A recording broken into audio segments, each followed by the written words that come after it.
E-gaming bets, online betting for every esports fan. Dota 2 and Hearthstone, CSGO and Overwatch, StarCraft 2, the choice is yours. Express bets for multiple matches or live bets on the game you are watching right now. Know your way around Dota 2? Make a prediction for picks and bans. Playing CSGO? Guess the number of rounds in a certain match.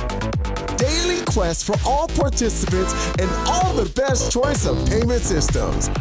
More than 600,000 users have already made their bets on the spectacular matches since 2011. EGB.com. You know for sure who's gonna win.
Hello and welcome to the final day of the PGL CSGO Minor Championships here in Malaysia, taking care of the Asian qualifier. We are obviously at the Pinewood Iskandar Malaysia Studios, an amazing TV and movie production facility. Very excited to be here. I am Sir Scoots. Joining me on the desk today, as all weekend, has been Vendetta and Natu. Gentlemen, good morning. Welcome to the final day. How are you all? Doing great so far. Excited to get the games going. Yeah, all good except for the AC wrecking my throat, but yeah, that's bound to happen in these circumstances, right? Yeah. It's one of those things when you go from the hot to cold. Yeah. It definitely can grab you. Got to do like me, just put my AC to 28 degrees, just solid the Leave it entire there. time. Yeah, I've got a sound-like hotel room. Nice. I've gotten used to it. Just like outside. Yeah. So, again, we got 4 teams left. It's going to get crazy. Yeah, so we didn't end up with the 4 teams that we kind of expected to see at the final day, but at a bit of a different order. And you kind of mentioned that yesterday as well, the fact that energy.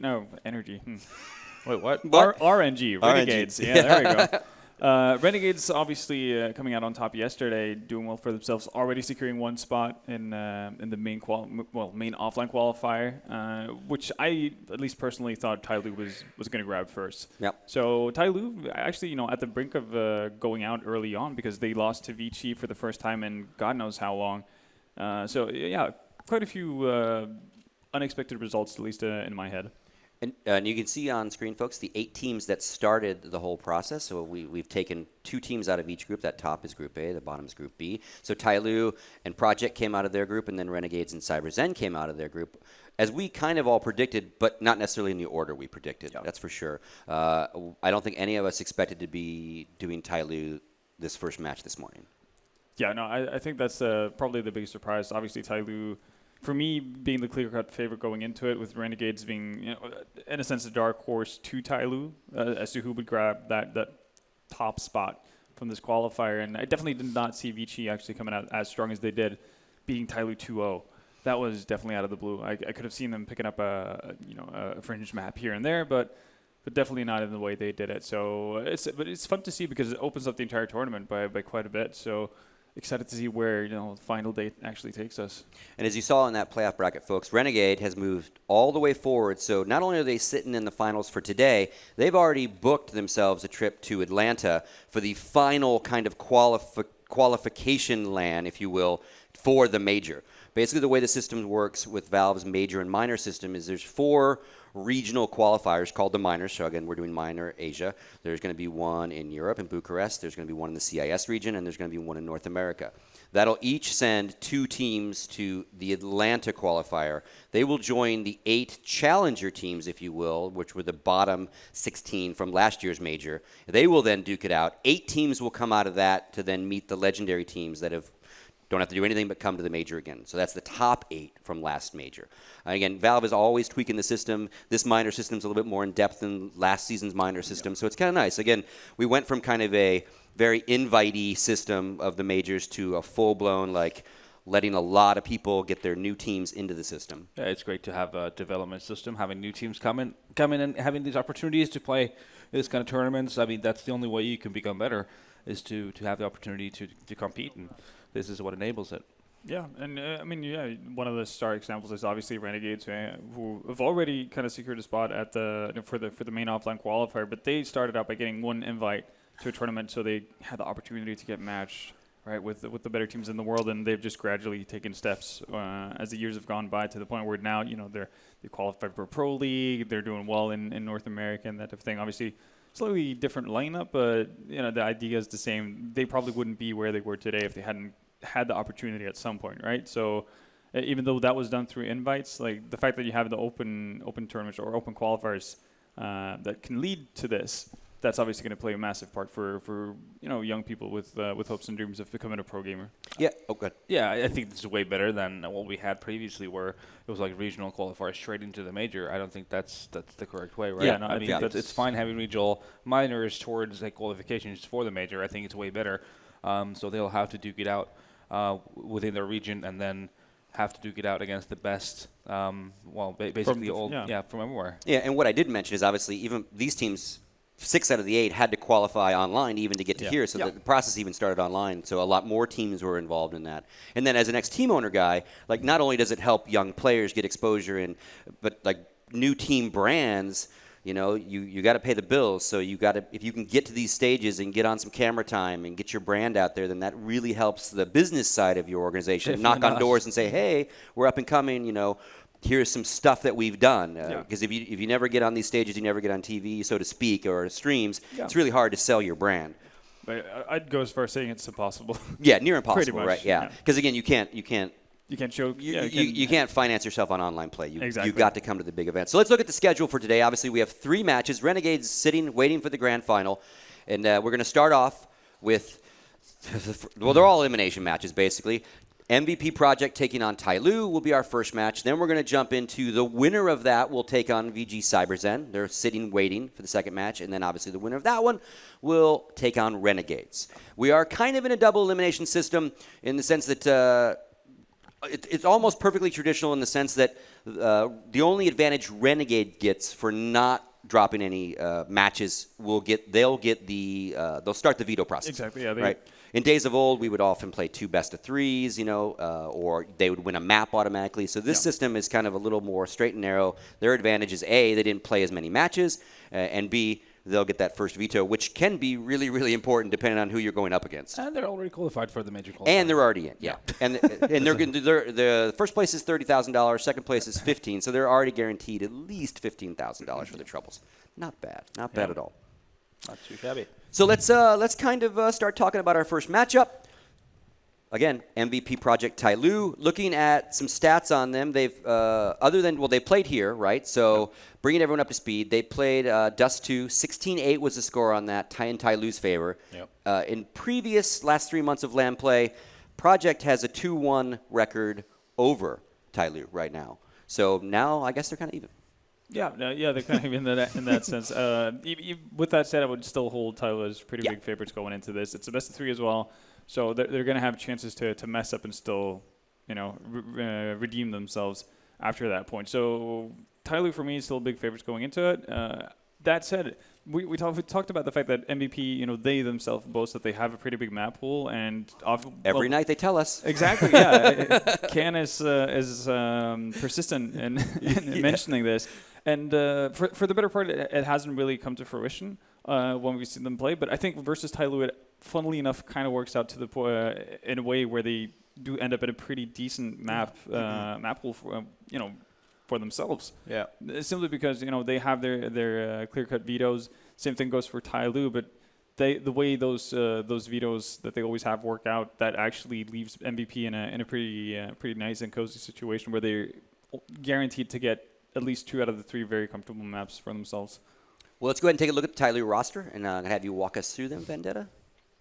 Yeah, so to start things off, obviously we've got Captain Mo, the most experienced player on that team. Also the Opper, and pretty much the guy who started this entire lineup. He's been with the TyLoo team since they picked up CSGO, because initially, obviously, they were playing CS Online and CSGO at the same time, but he's always been the guy who's been around. Fancy, one of the newer talents in China. Same thing with Attacker as well. Both of them solid riflers. Fancy hasn't had that much of a impact as of late. Hasn't had the biggest tournaments even here. When they first started competing in international tournaments, everyone was expecting him to be the kind of the star player because of his impressive stats and impressive showings from hometown games, pretty much. And that didn't really seem to hold up versus international competition. And then you had the 2 last players, which is somebody and DD. Again, I've said it pretty much every time we brought up TyLoo. To me, these are the 2 best players on the team. And they're the ones who are most likely to show up at any given time where TyLoo actually needs someone to carry them forward. And we've seen that so far in the tournament, and I don't expect anything to change going further. Your thoughts on TyLoo, Natu? In my opinion, they are definitely, along with Renegades, with the most depth in lineup. And what I said yesterday as well is like what I like about them is that they innovate. They do things a little differently. They just not try to copy all the European teams and the ways they like to play. Instead, they try to come up with their own things. But like we've seen here, it's just wildly inconsistent. It's like you can see around where they're playing very, very well and everything's going according to plan, and then the run after, it looks like we're looking at 5 individuals just, jumping around on a server. So it doesn't work like that. And of course, their opponents are going to be MVP Project. An interesting thing to note as we look at their roster is they've recently hired Rambo, or Ron Kim, if you're not familiar, ex 1.6 Pro, ex Source Pro, ex CGS Pro, storied veteran of North American Counter-Strike, to say the least. And he's also Korean. And he's on his way in November to move to Korea to become their coach.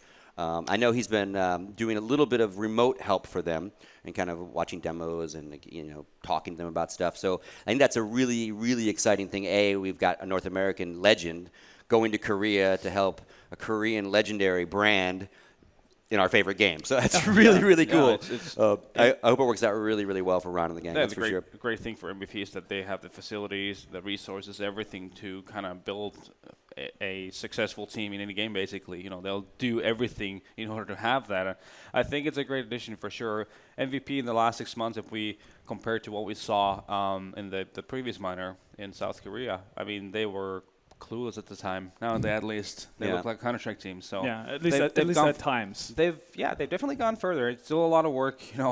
There's still a lot to do. We've established the fact that pistol rounds are something they're good at, but then everything afterwards is still a bit of a question mark, right? Yeah, Ron doesn't have to worry about pistol rounds. Definitely not. But I think what they really need is someone like Rambo who has a lot of experience, understanding of how the game works and like the small little things. You see the detailed, the niche stuff, and then just trying to knock this information into these guys' heads, basically, because they do small mistakes here and there, which all mount up into massive issues, right? But it's all about just little crumbs that need to be fixed. And their roster, what jumps out at you, Vendetta? Well, for me, it's before the tournament, it was Sign. Youngest player on the team, and also the guy with the biggest impact, and now had pretty good performances for MVP whenever they've had success, or whenever they've beaten someone like TyLoo, in LAN in Asia, or online for that matter. But so far in this tournament, Aegis K, their Opper, has been the one who's been the most eye-opening for me. He's been very solid for them throughout every game. I don't think he's had, he might have had one off map, but for the better part of it, he's always shown up, which is really, really nice to have when you're in any sort of team, really, just having an Opper who's constantly being able to find something for you on both sides of the map. So that's really cool. I think Rinda as well deserves some mention because he has shown up, not necessarily been as consistent as you would have hoped, but he has had very high highs, even though he's had a couple of lows. But that's definitely cool to see that it's not necessarily just Aegis K and Sign who has to do a lot of the heavy lifting. And, before we see the picks and the bans, again, looking at their map choices before yesterday, TyLoo had played No Nuke. Mm-hmm. And then, MVP's got a foot, like as they said, they play all the maps. So anything that you've seen so far that's going to jump out for who's going to pick what, who's going to ban what? I think the big difference here is the big thing is going to be what TyLoo decides to ban. They're either going to decide to ban Cobble or Nuke first, and whatever they just decide to let go, that's what MVP are going to go for immediately. I don't. Well, in my opinion, I'm not sure if banning Nuke is something they needed to do. Really, I mean, if that happens, if they do ban Nuke, I think MVP is going to pick Cobblestone, and then the question is, we're going to see MVP ban Cash. Then is the pick going to be for TyLoo Mirage, maybe something they're comfortable with? I think that would be a good choice for them, considering how things have gone so far in the tournament. You kind of want to go for that comfort pick in a situation where you're a little bit desperate, right? So that's what we're looking at here. All right. Well, let's see what it is. I think it is now ready for us. Let's take a peek at who did what. Okay, they banned Nuke, so it's there goes Duke. Yep. Okay. Wait, what? Okay, so this is actually very surprising. MVP doesn't, because now we know not to trust Can. Definitely not. Because he was boasting about this yesterday. The fact that if Nuke or Cobblestone is left over, that's going to be our go-to map. And honestly, that made sense as well because MVP has had success versus TyLoo specifically as well on Cobble. So you would have imagined that would feel safe for them. Overpass, I think that's more of a risky pick. I think it's a map that TyLoo are very happy to play in any case. So, actually a bit questioning of their veto. Well, they played at the IESF against one another, and it was a 16-14 for TyLoo, so a very close one. I think it would have made sense to me if they had they picked a Cobblestone in the as their map. And again, when TyLoo played MVP here, it was Dust 2, and it was 16-8 in TyLoo's favor. So that makes sense why they would grab that one and give that one a run again. All right, well, let's go ahead and bring in our casting duo for the weekend. James and DDK, what are your thoughts on the maps and the matchup? Well, I think statistically TyLoo is the favorite. I think from what I've seen in the tournament so far, I think they should be the favorite. They look generally more solid, and that's, again, just what you would expect. So I think it's pretty clean cut for me. TyLoo's all the way. I don't think we'll see a third map either. Okay. I think this week we've learned that we can never really count out MVP. They're constantly surprising us in maps where they've had very minimal practice. I think they were telling us that they had done drills for maybe half an hour on Nuke, for example. And each time they played Nuke, they brought it to a pretty close score. So while, yes, TyLoo are a favourite, I don't think by any means it's guaranteed. I think we saw that from TyLoo's performance yesterday where they went 0-2 in a match they were expected to win as well. So it depends on the level that both teams are playing at the moment. They're clearly not playing at their best, so I think it's an open match between these two sides. Predictions, starting with you, Natu. For the first map, I guess, right? Yeah. Just us two. I think it's going to be TyLoo. They're good at being aggressive. They're good at making plays. So and then last time these guys met on us two, it seems like MVP just had nothing going on the T side. So I'm gonna think TyLoo's gonna pick this first one up. Yeah, no, it's pretty much same reasoning as well. I think the only way MVP has a shot at the winning Duster is if HSK has just a godlike game where he shuts down everything to the point where people are really not allowed to cross over to be really on their CT side. That type of thing. It's gonna have to be something really special. So yeah, TyLoo just stronger map for them in general, and I think they're gonna showcase it. All right, and Dan. Yeah, TyLoo 2-0, I think. Okay. I know you just asked for the first map, but I'm going to say 2-0. You can commit. You can commit. That's fine. Okay. And then, James, I know you don't all like Dust this, 2. So. Dust 2 is going to be your prediction for the match. Yes. Nicely done. You're 100% so far on your predictions, by the way. Yeah, yeah. Thorne will be very proud of you. All right, that's going to do it for our segment. I'm going to turn it over to you guys. Take it away. All right, well, again, yeah, you're right. It's Dust 2, James. And I think that usually we're seeing just generally across the board better firepower from TyLoo. I think that's something that carries quite far on a map like Dust 2 because generally speaking you get all these open engagements and it can often come down to the clutches, and strategically you can keep it fairly simple. You don't have to do anything too complex. So I am feeling TyLoo because of this. I think they're just going to edge it out just from their general skill advantage they have. But you said not to count at MVP, so do you think they're going to throw any wrenches into the works? Well, Sign is, I think, one of the players I've enjoyed the most, save for the AWPA from Atletico, would be Sign on MVP.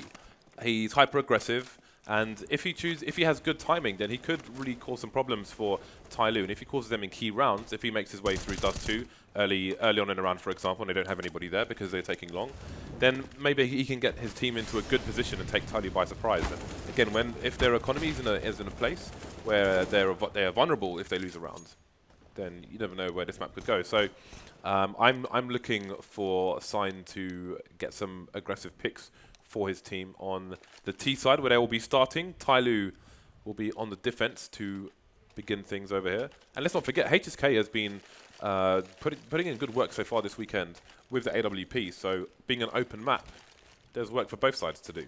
Yeah, HSK I think is rightly so, as you state, a big win condition for me as well. He's able to carry through that performance. And we're going to see who starts off with better economy here as a pistol round has commenced between TyLoo and MVP. Obviously, TyLoo on the CT side and MVP with their T side looking to just send 4 players through the dark position. And we actually have seen a lot of lower dark rushing here and there recently. So it's cool to see that the numbers are there in case that did happen. MVP would be able to defend it. But uncharacteristically, very defensive opening from the CT side of TyLoo. Yeah, they seem to have a read that a B split might be likely. So they've basically got almost 4 people there. Somebody's retreating, but he's got a player boosted up in the pistol round. You don't see that every day. And it may take a long time for him to discover where Mo is. He's tapping these players down, doing some good damage. And again, the bomb's being dropped now. And nothing's happening on the site for these Ts. Sign and Argency left in the tunnels. So that's been a complete disaster. And indeed, that looks like a really hard read, because when do you see a pistol set up like that on Dust 2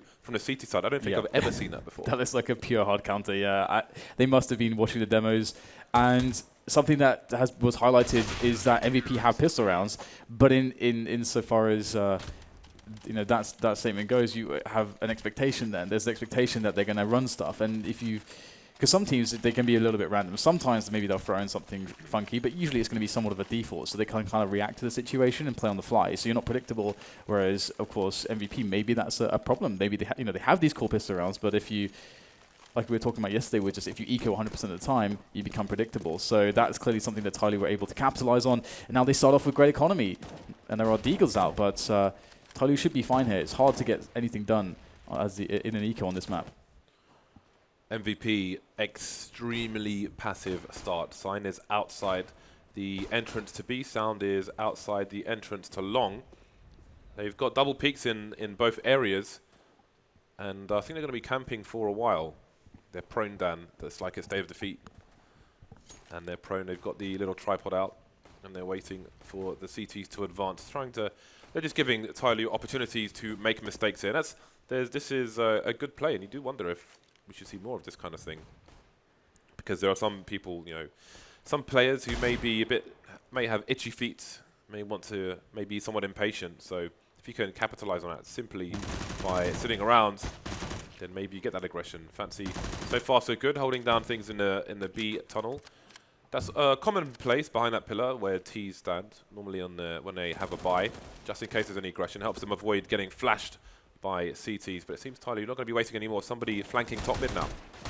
Yeah, and as far as the goals of this round goes, damage is the goal for MVP, and that's not something they're really going to achieve, because there's 2 ways to approach a round like that. Either, as we saw, you get the deagles, you look for those long-range one-shots, you try to pick off CTs to get a couple kills on the board, and get the economy pressure in, or you look after your own economy, and that's your approach, that's your strategy. And typically you're going to see maybe some flashes, maybe even nothing but Glocks with that, because you're resigned to die. But we see some teams going for catwalk control and then the run boost to just get that really quick short plant, stuff like that. But that was not their approach. So they kind of failed in their play for damage, and now TyLoo are loving it. They've got the AWP on to Mr. Mo straight away, and MVP, just a few P250s really is all they have to work with, a couple of flashbangs.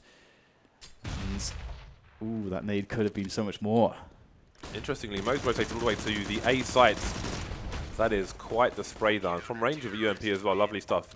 Yeah, so Mo was holding the line in middle, and they had somebody close to the door on long. Maybe just in case he thought MVP might be camping outside long, moving towards A.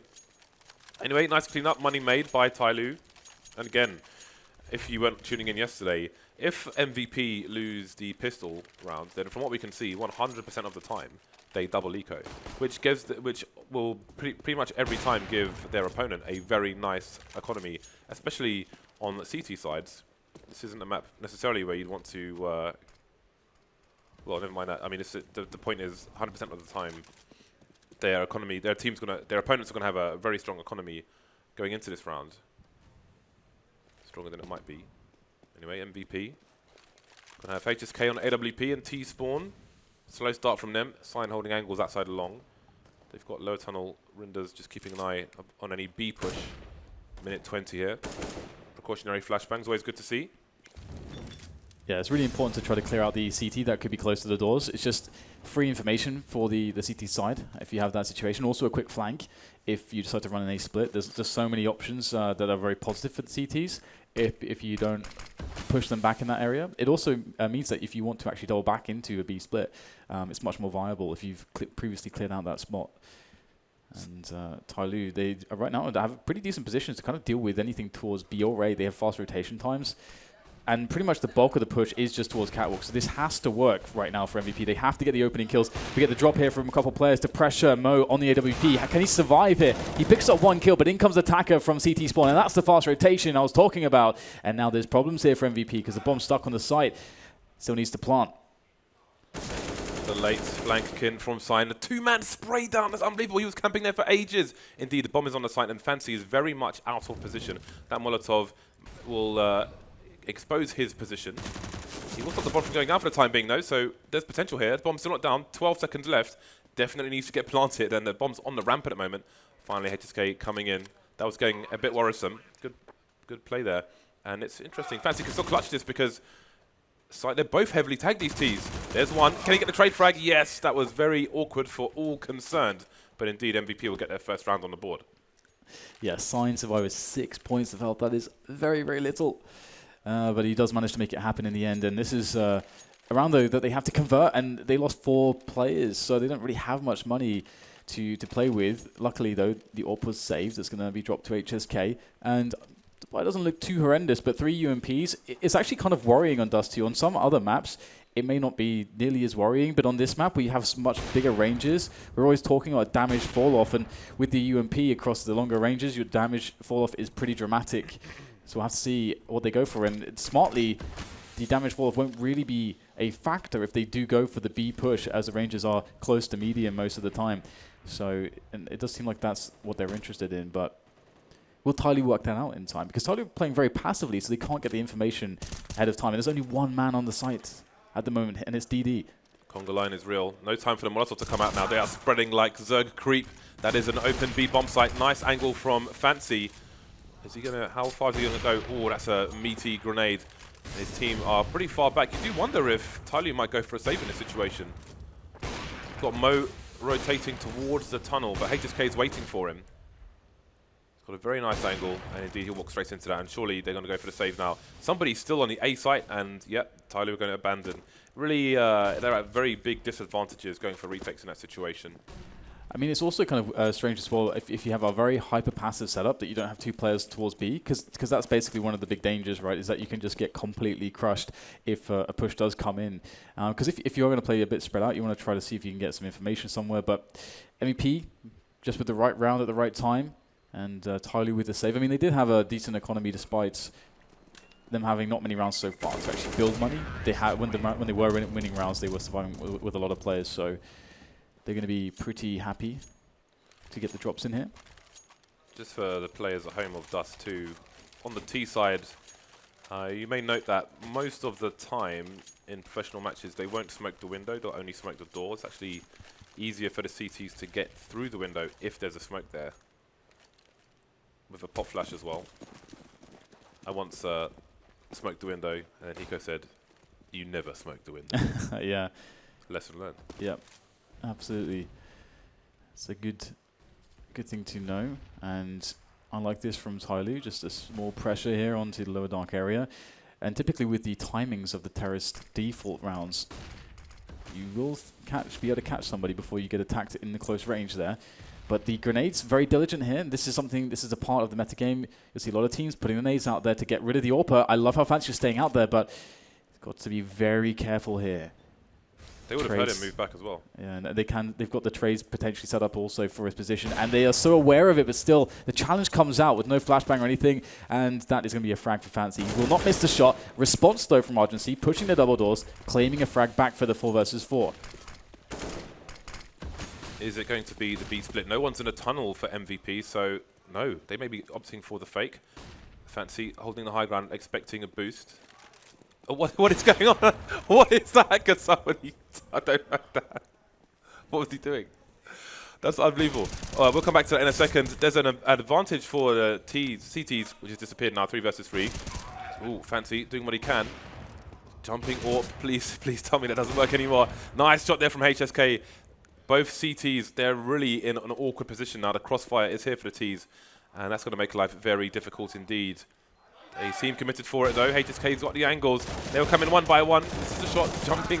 The trade will come in, and that's going to be that for TyLoo. Now, as weird as it looks with the MVP player just crouching there, in his perspective, if he is on the corner of the smoke, then his vision may still be obscured. So while it looks super weird, like he's just sitting there and his keyboard is disconnected or something, there's a reasonable chance that he still had smoke on his screen, which is why you're at a massive disadvantage when you're going through a smoke as opposed to the person obviously holding the angle against it. It did look hilarious though. Yeah, it happens sometimes. And also, it's sometimes when you're observing, you can see a little bit more than if you're a player. So including if you're dead on the server as well. Yeah. If you're dead, you can see through a smoke a bit more than somebody who's alive, which is very odd. But it does make for hilarious situations. The best is there was this bug for a while, I'm not sure if it still persists these days, where sometimes you'd be spectating and you wouldn't see the smoke actually at all. But the players would see the smoke and would be inside the smoke, but you just see them standing there looking around. Yeah. Obviously they can't see anything, but it just looks hilarious. When you're on GoTV, you have no idea the amount of bugs, weapons disappearing, all kinds of madness. Anyway, we've got a fast push from Sign towards the long area. No, he's not going to commit to it, but we've got a committal into B. Nice flash, however. Fancy doing good work at the P250, slowing things down. I'm not sure if San wants to commit. He will, though, penetrate Fancy's face. CG's rotating towards B. That was the last man on A, Mo. Now everyone's out of position. DD's moving up top mid. Problem is, HSK can't see short from this angle. You can only see short from suicide or lower tunnel, so he could get taken down. And he's got the bomb. Fortunately, his team are coming back to help.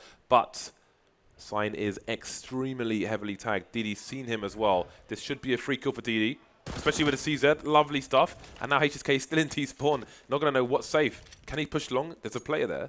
So he's going to make his way over towards B. Very awkward stuff. Sound is holding things down in the tunnel to ensure safe passage, but now that's where Attacker's coming from. Is Sound going to have the correct angle? Shoulder picking coming in from Attacker. Oh, he thinks him! But Sound will finish things off. That was very, very awkward indeed. But a key point there is, again, if you're an AWPer in T-spawn, you can't see CTs running up short. Yeah, it's definitely a very awesome blind spot that CTs can take advantage of. There's all kinds of little nuances when it comes to timings as well on this map. If you've got a good understanding of that as a CTs, like where the Ts are moving and when, can find those blind spots and abuse them. And HSK on the AWP here, looking for the cross shot. Does actually get the tag through the doors onto DD, which is always quite frustrating. And looks like MVP, we've seen previously them just wanting to just run into the B-bomb site. And the last time it was truly successful, there's only a single player on the bomb site. And I think MVP, yeah, they're actually giving up the ghost here a little bit. Also, the other reason why you'd actually put a lot of players, like 3 or 4, just holding up a dark is if you actually expect the CTs to make a push. Sometimes CTs do early pushes in the round to catch off or isolate players who are left on the outskirts in typical defaults, which can happen, but not this time around.